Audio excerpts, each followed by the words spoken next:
Hello guys and welcome. Today we're going to be looking at tanking as a vampire in the Elder Scrolls Online. Now vampire is something that people still talk about now, some people still use now. It's an old thing of being a vampire as a tank. Now I can understand why a lot of newer players would choose to be a vampire as a tank, and it's because a lot of the old builds and a lot of builds on YouTube, like a lot of the popular things when you type in tank or tank build, will bring up older builds that include using a vampire. Now the reason why vampire tanking existed in the first place was because when you were a vampire you had increased magicka recovery. You had 10% magicka recovery, and that was actually quite valuable for tanking.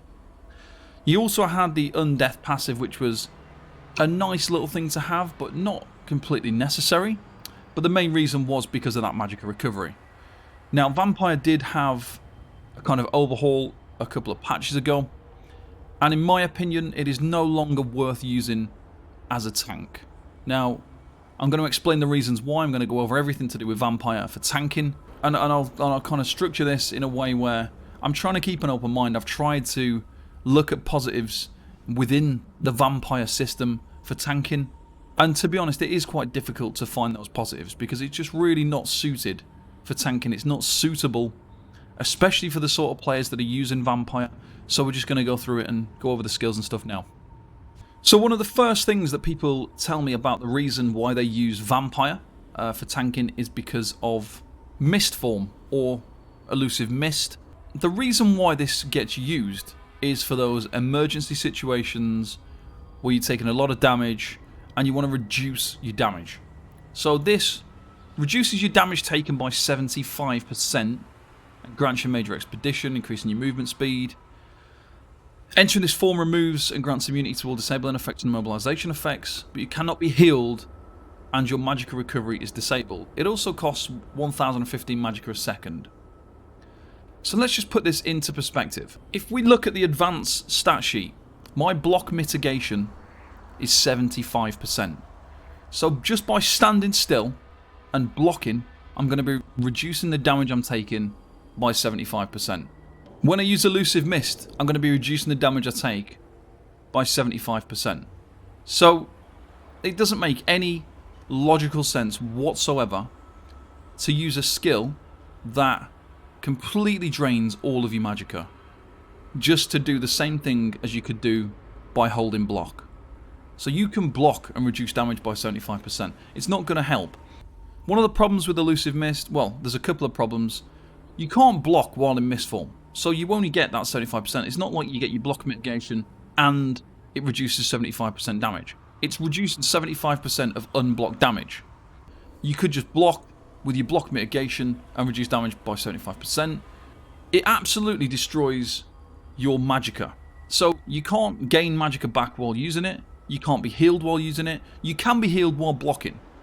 So for me this isn't making a lot of sense why people use this skill. I think people don't understand it, and that's why obviously we're talking about it now.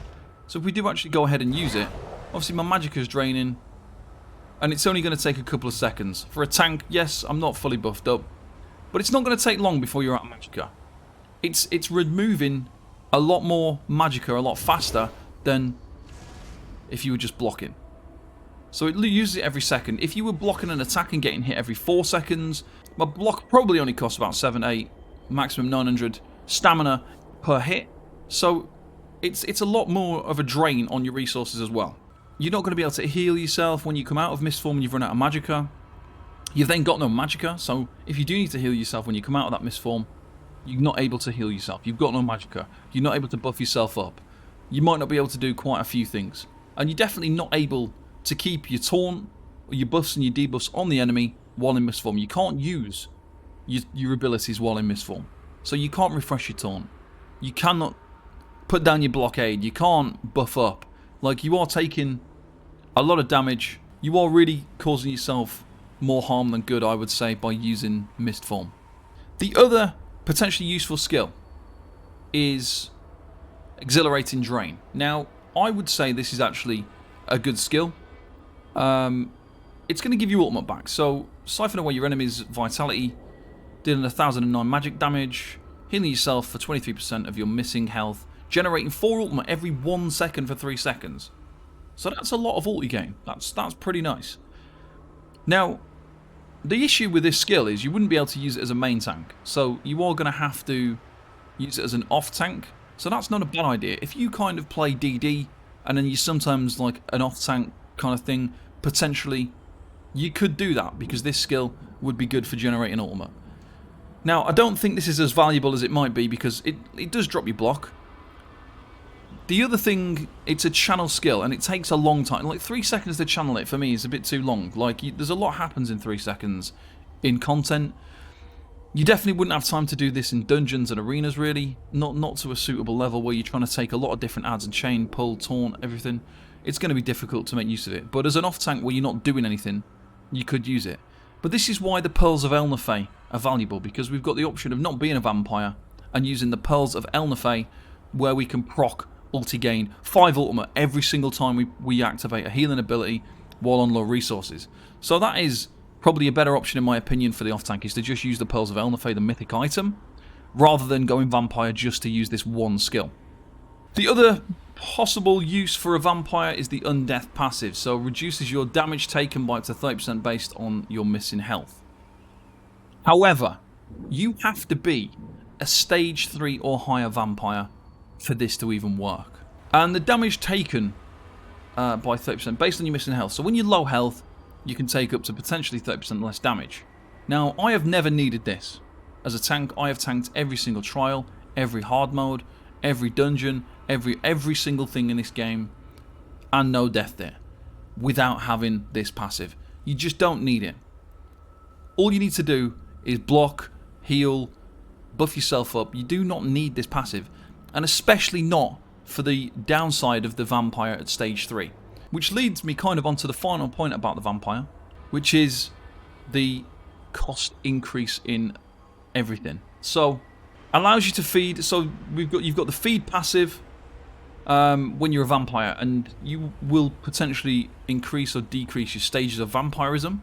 If you wanted to just use the basic skills, you just need stage 1. Now, even at stage 1, to me, doesn't seem worth it.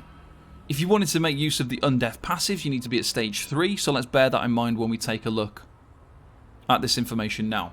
So, at stage 1, you'll have 10% less health recovery, 30%, minus 60, minus 100% at stage 4. So if you wanted to run the Undeath passive, you've got 60% less health recovery. This isn't a really big deal, but it does make things slightly harder in terms of you staying alive in dungeons. Maybe if you've got no healer, you do get some decent health recovery. If you're doing Cloud Rest, having good health recovery is nice for in the portals. It's good for doing things like taking the boss in the execute phase. There is a lot of situations where health recovery can help. Looking at a situation like Kain's Aegis, over the course of that 15-minute fight, I gained a hell of a lot of health via my health recovery. So by losing any health recovery makes things slightly more difficult. The increased flame damage at stage 1 can be negated by using the Encratis' Behemoth monster set, the +5 fire damage. But if you're going to go up to like stage 3 and you've got 13%, stage 4, 20%, like the fire damage is going to be a problem. And it does make a big effect on the fights where you are taking fire damage. So there's dungeons, there's arenas, there's trials where fire damage is the prominent kind of incoming source of damage, and you are going to have a much harder time dealing with it. If you think staying alive is difficult already, then you're going to find it even more difficult when you're taking 20% more flame damage. So you're going to want to avoid the increase of flame damage because it can be a problem.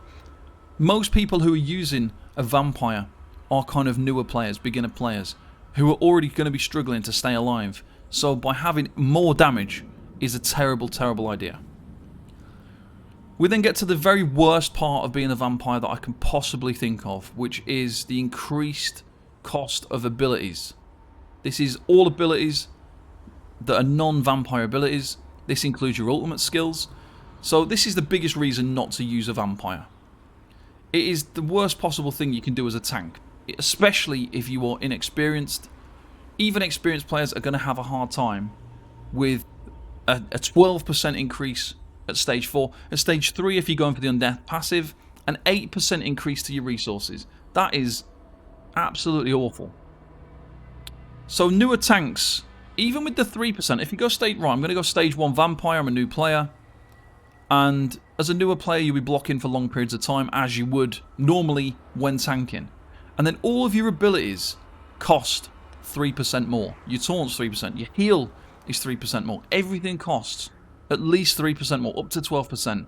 Is going to make sustain pretty impossible for a beginner player. Probably one of the biggest things that makes tanks die is a lack of sustain. If you run out of stamina, you can't block. If you run out of magicka, you can't heal. So if you've got increased cost of abilities, that is a very, very huge problem. This is the #1 reason not to use a vampire at all. It is not worth it. So if you like an Imperial, you get 6% reduced cost of abilities. But like, it makes them half as useful because you only get 3% if you're a vampire. Half of that is negated immediately by being a vampire Imperial. So it makes it useless almost to even bother picking Imperial. We've got increased cost of your ultimate skills as well. We're included in that.